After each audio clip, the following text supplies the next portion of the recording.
Bem, eu vou conversar agora com o médico Jean Clay Machado, especialista em ortopedia e médico do Hospital Porto Dias.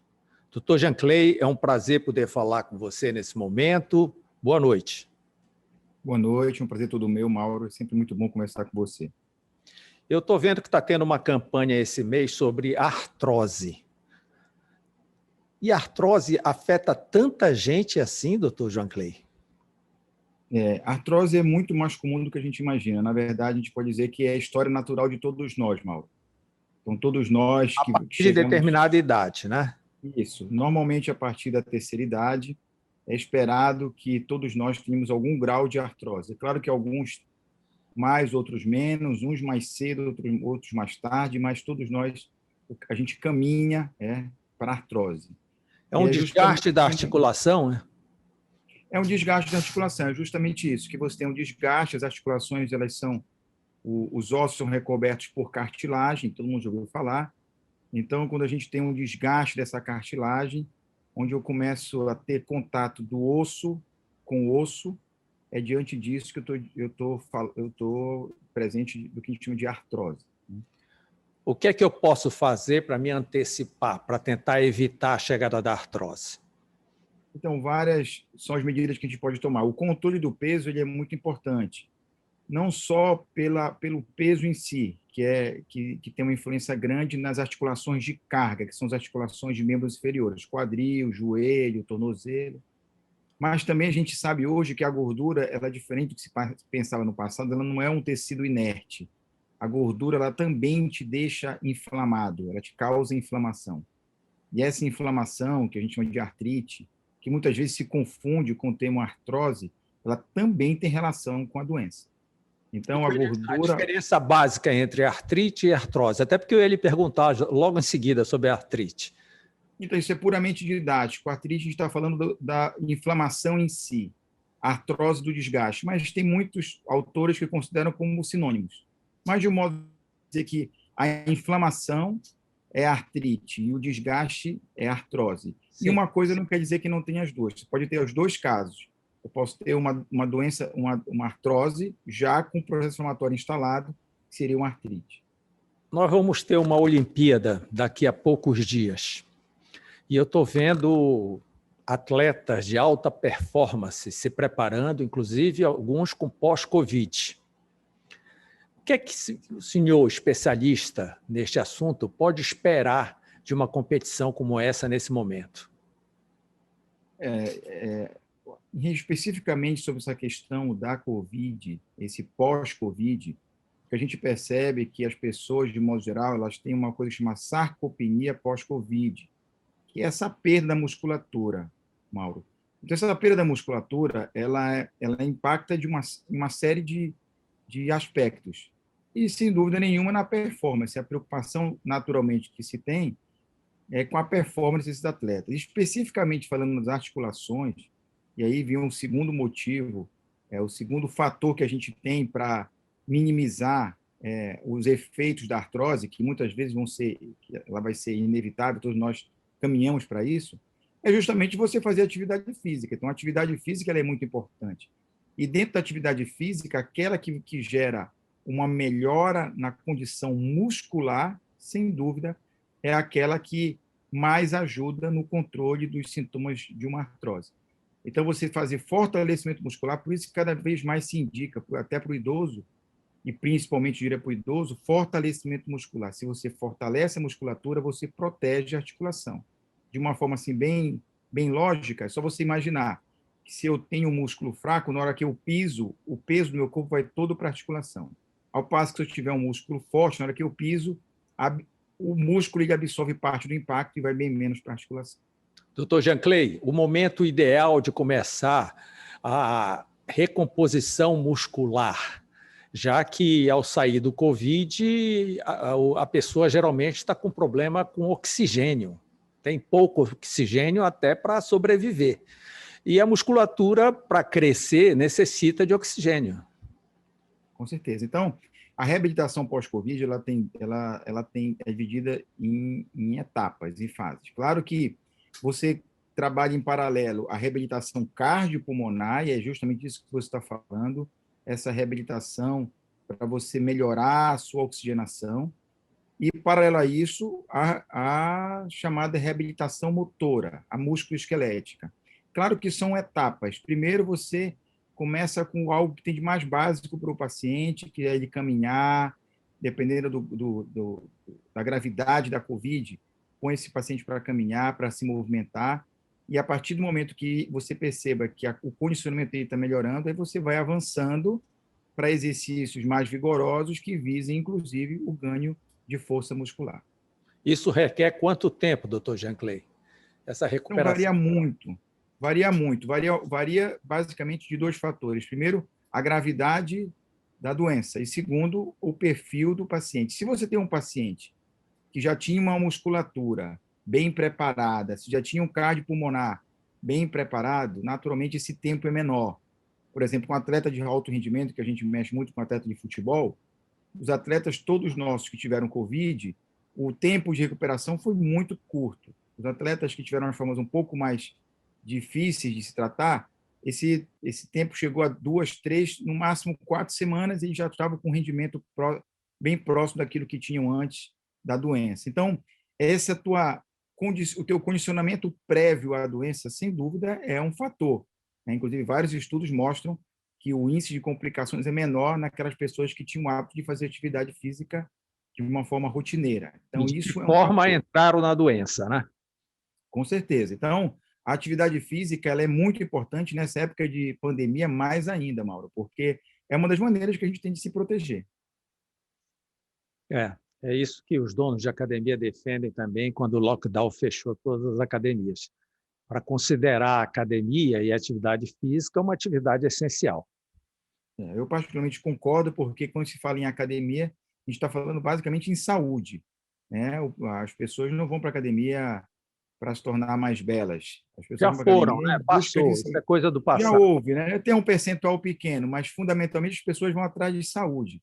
Então, a academia, eu concordo que ela está dentro daquelas atividades que, de fato, você, sempre que possível, deve liberar, porque a população precisa de atividade física. As sequelas da Covid, elas não aparecem de uma só vez, elas vão aparecendo paulatinamente. O senhor tem sentido isso no consultório? Sim, a gente percebe, do ponto de vista ortopédico, as principais queixas elas são secundárias a essa perda muscular. Então, a gente tem muitos pacientes que, após o COVID, os seus quadros de artrose pioraram, as queixas aumentaram, as dificuldades de deambulação aumentaram. Pacientes que, antes da pandemia, conseguiam um certo grau de independência, hoje já têm uma dependência muito grande. Pacientes que passaram a usar muletas, bengalas, andadores. Então, isso está relacionado com justamente essa perda muscular. Isso é uma característica muito clara para nós dessa doença. Bem, então o negócio é fazer a reconstituição muscular o quanto antes. A minha pergunta sempre é a medida certa, ter esse cuidado na medida, porque se exagera ou começa antes do tempo, vai criar problema por falta de oxigênio. Exatamente. Para isso, é recomendável que vocês tenham acompanhamento multiprofissional. Não só o médico, mas também o fisioterapeuta no primeiro momento, e no segundo momento o educador físico. Ele é muito importante, porque você vai fazendo, é um passo de cada vez, né, Mauro? Você, diante de uma situação como essa, é um passo de cada vez. Eu costumo até comparar o paciente que passou por um COVID grave como ele tem um comportamento muito semelhante a um politraumatizado grave, né? O mecanismo é diferente, mas as vias de resposta elas são muito semelhantes. Você tem um choque inflamatório muito grande, depois desse choque inflamatório, que nesse caso é causado pelo vírus, você vem uma fase de imunossupressão, que é quando os pacientes têm mais risco de adquirir infecção secundária, e aí depois disso, essa perda da musculatura, e aí toda uma recuperação que é bem lenta. Isso tem que estar muito claro na cabeça das pessoas para que não se alimente situações irreais, né? Você imaginar que você sai de um COVID grave, que na semana seguinte você vai estar com a sua vida normal, porque não é assim. O tempo de recuperação é realmente lento. Qual é o tempo de recuperação médio? Varia muito. Para os casos graves, de 3 a 6 meses, em média, para você poder ter aquela condição que você tinha prévia à doença. O que é que a medicina considera grave? Quem foi entubado? Entubado grave, com certeza. Os pacientes que foram entubados, esses já estão automaticamente no grupo dos graves. No grupo de alta gravidade. Né? Isso. Aqueles que têm um Coluna, comprometimento acima de 50%, também a gente pode chamar esses de graves, enfim.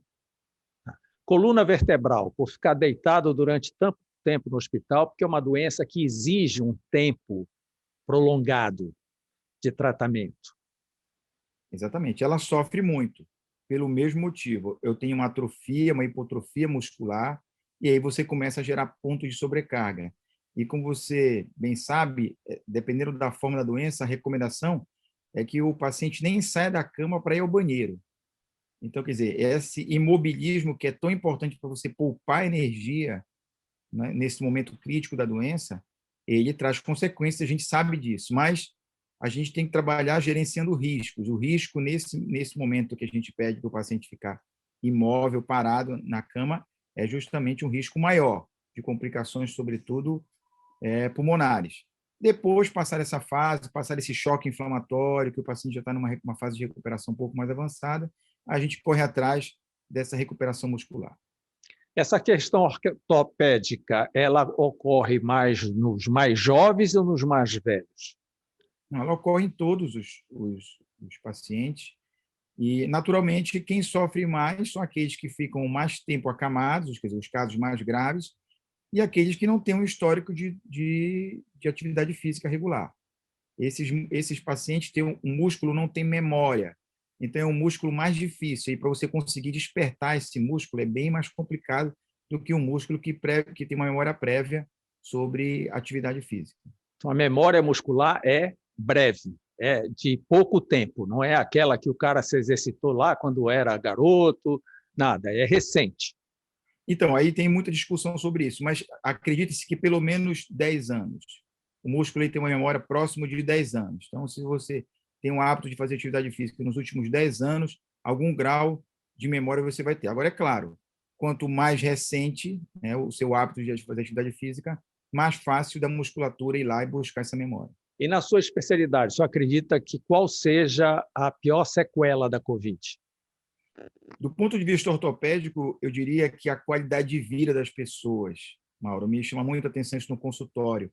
Eu tenho recebido muitas pessoas que tiveram uma queda assim abrupta da sua qualidade de vida, não só pelo fato de se privarem do contato com família, com amigos e coisas dessa natureza, mas também por pararem de fazer atividade física, muitas vezes de fazer os seus controles de saúde. Então, a gente tem recebido hoje muitos pacientes que, em função de todo esse isolamento, que é necessário, diga-se de passagem, mas ele traz, com certeza, consequências muito ruins, e a gente torce muito, reza muito para que tudo isso passe e que as pessoas possam ter sua vida de volta. Porque o que está realmente impactando na qualidade de vida das pessoas é algo assim devastador. E a Covid mexe com pressão arterial, mexe com uma série de índices e fatores vitais que acabam afetando também a ortopedia, né? Com certeza, muitos pacientes que não eram diabéticos passam a ser diabéticos, aí tem a questão da pressão arterial, enfim, uma série de consequências que repercutem no paciente como um todo. E do ponto de vista musculoesquelético, a gente acaba sofrendo isso. E sem contar com as próprias sequelas, eu diria, psicológicas, porque as pessoas ficam muito impactadas, realmente, não só pela doença em si, mas também pelas perdas, né, Mauro? A gente, quem não conhece pelo menos 10 pessoas próximas que tiveram perdas? Então, isso, sem dúvida, impacta de uma forma negativa, né? Então, o índice de pessoas com quadros de depressão, isso interfere na qualidade de vida das pessoas. Então, o que mais me preocupa, sem dúvida, é justamente a qualidade de vida das pessoas. O senhor acredita que as Olimpíadas, nesse momento, sejam um evento motivacional, as pessoas vendo performances excelentes e assim por diante? Ou apenas depressivo, sabendo que não vai chegar nem perto daquilo? Não, eu vejo pelo lado bom. Eu acho que o esporte, de modo geral, ele é sinônimo de saúde, né? Então, eu acho que você, do jeito que as coisas acontecem hoje, de uma forma muito controlada, então, assim, no futebol, por exemplo, profissional, existe um controle gigante, é um ambiente mais controlado, eu não tenho dúvida disso, porque todas as pessoas são testadas, elas passam por inquéritos epidemiológicos, existe todo um controle rigoroso. e a Olimpíada não vai ser diferente. Então, eu acho que é um momento da gente poder assim, descontrair, tirar um pouco desse peso que está tão grande para todos nós e falar sobre saúde, falar sobre coisas boas, porque a gente hoje o nosso assunto gira muito em torno da doença, da Covid, e isso também traz problemas. Então, a Olimpíada ela vem para quebrar um pouco isso, Mauro. Eu acho que é uma coisa legal, né? Não com o objetivo de ser um atleta olímpico, porque isso é de poucos, mas de respirar saúde, de mudar um pouco o assunto. Né? Eu acho que ela vai ser muito boa para todos nós. A saúde mental debilitada afeta a ortopedia? Ah, muito, muito. Né? As pessoas que têm quadros depressivos, quadros de ansiedade, transtorno de ansiedade, são pessoas que elas estão mais sujeitas à dor. Hoje, Mauro, a gente entende o mecanismo de dor como um mecanismo múltiplo. Existem várias maneiras pela qual a gente sente dor. E tem duas vias, especialmente, que chamam neuropática e nociplástica, que elas têm uma relação muito grande com essa questão da ansiedade, desses processos todos que já são muito comuns, é verdade, mas que aumentaram muito durante a pandemia. Então, essas pessoas elas tendem a ter mais dor. Então, a dor ela tende a ser mais intensa. Ela passa a ter uma característica diferente. Então, isso com certeza impacta negativamente. Então, a saúde mental é muito importante, eu diria tão importante, né? Não menos, com certeza, tão importante quanto a saúde física. Isso já era cobrado, já era explicado antes da pandemia, doutor Jean Clay, ou ganhou um espaço especial em função da pandemia? Não, sempre foi. Eu costumo dizer que o grande mal da humanidade são os distúrbios de ansiedade. Todos nós somos ansiosos, né? Em graus maiores ou menores, mas a gente tem sempre algum grau de ansiedade por tudo que acontece nas nossas vidas. Mas ficou muito claro e aumentou muito a proporção diante da pandemia. Então, sem dúvida nenhuma, a pandemia ela além de tirar vidas, né, ela está prejudicando muitas vidas, porque a saúde mental das pessoas está extremamente comprometida. A gente percebe isso com os nossos colegas psicólogos, psiquiatras, uma demanda assim exorbitante, porque realmente foi algo que trouxe um impacto muito negativo para todos. Por que a Associação do Setor de Trauma escolheu justamente a artrose para dar informação nesse momento? Então, a gente faz parte de uma sociedade que nós temos, dentro da sociedade, um segmento, um comitê que chama Comitê de Campanhas Públicas, a qual hoje eu tenho a honra de presidir. É um comitê nacional. E, neste momento, a gente, passando essa segunda onda, a gente está discutindo muito sobre a retomada. Né? Então, a gente entende a importância da atividade física e aí a gente divide isso em temas. O tema dessa semana foi o tema voltado para a artrose, justamente para isso, para que as pessoas lembrem que, diante da artrose, a atividade física ela é muito importante. Eu preciso, sim, melhorar a minha atividade física, meu condicionamento físico, melhorar minha musculatura, para que eu possa controlar os sintomas causados pela artrose. E uma pessoa que chega à terceira idade sem histórico de exercício inicia justamente naquele momento, não é mais grave? Os problemas não são mais graves? É sempre mais difícil, mas nunca é tarde para começar. A gente sempre orienta que nunca é tarde. Claro, se você puder ter o hábito saudável de fazer atividade física desde a infância, ótimo. Mas caso não tenha tido, não se sinta inibido e De inicie, porque começar. isso de fato começar é muito importante. Isso realmente faz muita diferença na qualidade de vida das pessoas. Doutor Jean Clay Machado, muito obrigado por mais essa consulta pública nesse momento que é de extrema importância. A sua especialidade agora vai estar na vitrine em função das Olimpíadas e a gente tinha uma grande curiosidade para saber como o pós-Covid estava se portando. Muito obrigado pela entrevista. Eu que agradeço, Mauro, é sempre um prazer e uma honra estar falando com você, você que sempre leva informação de qualidade à população, e a gente está sempre à disposição. Grande abraço. Um abraço.